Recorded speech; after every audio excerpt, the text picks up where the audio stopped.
Afghan President Ashraf Ghani was finally inaugurated for a second term on Monday in the capital Kabul, nearly 6 months after the elections that were marred by vote rigging and record low turnout.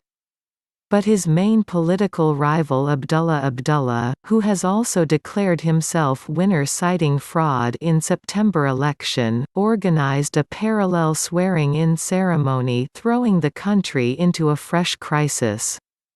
The development comes more than a week after the United States signed an agreement with the Taliban armed group, aimed at ending the longest U.S. war.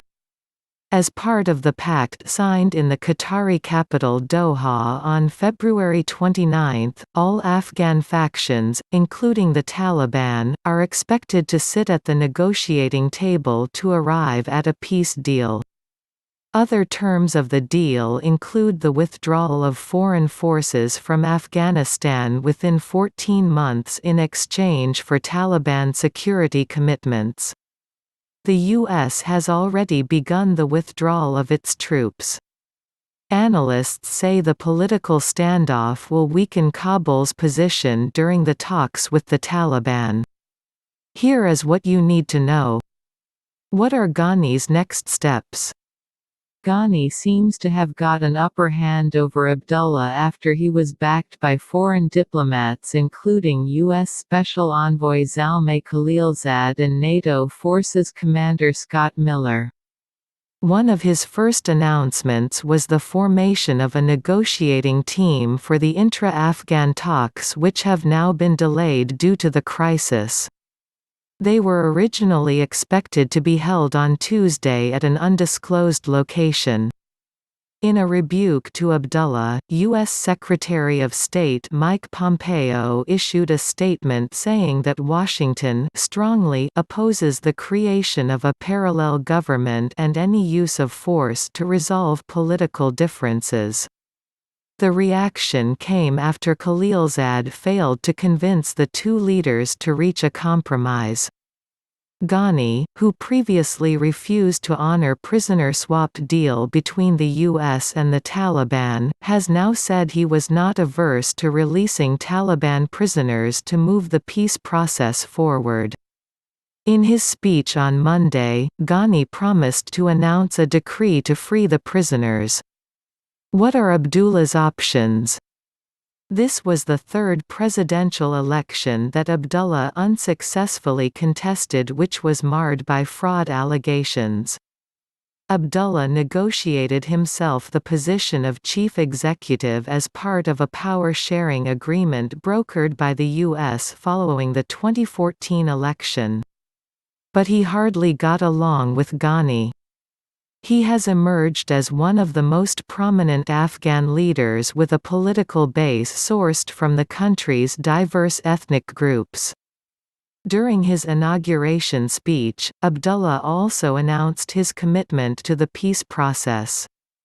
The first priority of our government is creating political stability and forming a negotiating team.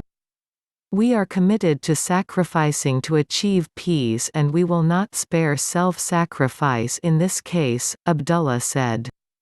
Analysts say the political bickering will prove to be the main challenge to form an all-inclusive team for intra-Afghan talks. Abdullah has the support of key political leaders who can oppose any agenda Ghani is holding in his mind. Faiz Mohammed Zaland, a political analyst based in Kabul, told Al Jazeera. Therefore it will be very difficult for Ghani to go alone with intra-Afghan talks. Secondly, Taliban will not talk to any such team opposed by the rest of political leaders. Another analyst said Abdullah's sidelining does not bode well for the peace process. I think the U.S. did not hear Abdullah's concerns about the elections. The absence of the U.S. diplomats in his inauguration ceremony is a sign that he has been abandoned by the U.S. which means he Abdullah may challenge the US and Taliban deal. Mohammad Shafiq Hamdam, former deputy senior advisor to President Ghani and senior advisor to NATO in Afghanistan, told Al Jazeera, "Let's not forget that he leads the majority of the leaders and Mujahideen commanders who fought against the Taliban, so his support for the intra-Afghan negotiation is critical." Where does the U.S. stand? The U.S., on the other hand, announced it was moving ahead with troops pullout even as President Donald Trump earlier said Taliban could possibly seize power in the country. In a statement released on Monday, U.S. Forces-Afghanistan USFOR-A spokesman Colonel Sonny Leggett said the reduction of troops is in line with the US-Afghanistan Joint Declaration and the US-Taliban deal.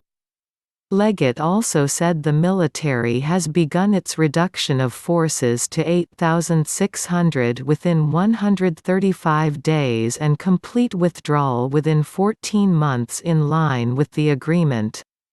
Currently, the U.S. has about 13,000 soldiers in Afghanistan, out of which 8,000 are involved in training and advising Afghan National Security Forces. U.S. support for peace in Afghanistan is unwavering, but the Afghan government is divided, weaker and fragile than ever before, Hamdam, the former Ghani advisor, said. "I have the feeling that the Afghan government is on the verge of collapse, and the two presidents at the same time can take Afghanistan to a bloody civil war."